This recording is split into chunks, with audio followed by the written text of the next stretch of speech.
child pays respect to the fact that there are many aspects of human potential that grades can't measure.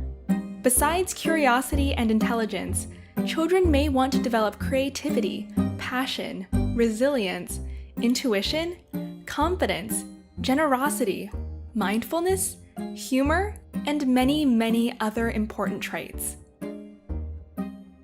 Edith Ackermann's theory of the whole child development identifies 4 natural urges that drive our growth throughout childhood into adult life: being me, us, the world, and human creations. Each of these 4 urges can be divided into 2 subcategories. To understand them better, let's look at the theory from the perspective of a young girl. Being me is about learning to use my body and exploring my mind. The ability to control my body allows me to discover the world, and as a result, I can get to know where I'm at and who I am. By using my body, I put my 5 senses to work. This is how I learn to walk, speak, listen, and develop healthy habits. Soon, I might impress older folks with my clear speech, good posture, and other physical capabilities. Knowing myself helps me to develop a voice in my home and find my place in this world. It allows me to learn what I like, what I don't like, and what potential is still inside of me. By knowing who I am, I can understand my own subjectivity and form an identity I am proud of. Us is about how I relate to friends, family, and strangers, and my understanding of their thoughts, feelings, and behaviors. Let me begin with relating to others. As a child, I seek the love, attention, and respect from my parents. But I also have a fundamental natural urge to have social interactions with others. That means I need to learn to share and care so I can belong. One day, I want to become a respected member of a group while keeping my own identity.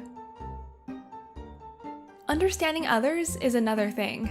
I want to learn about my friends and their emotions. Intentions, ways of thinking, and behaviors interest me. I want to learn to move away from my own limited point of view and integrate other people's perspective to develop a more complex understanding of morality and social problems. Making sense of the world means figuring out how things work. That's why we play. Through exploration, I quench my thirst for seeking logic and discover this universe. Adults call it exploring and investigating. We call it play. That's how we learn. Sometimes it gets messy, but by playing, I realize that some things change while others don't. In other words, I learn how things work. Later, I can become a real scientist who plays with big ideas and theories and explains the workings of this world to you. I am seeking logic all the time. Us children don't just want to discover how things work, we also look for consistency where there is little.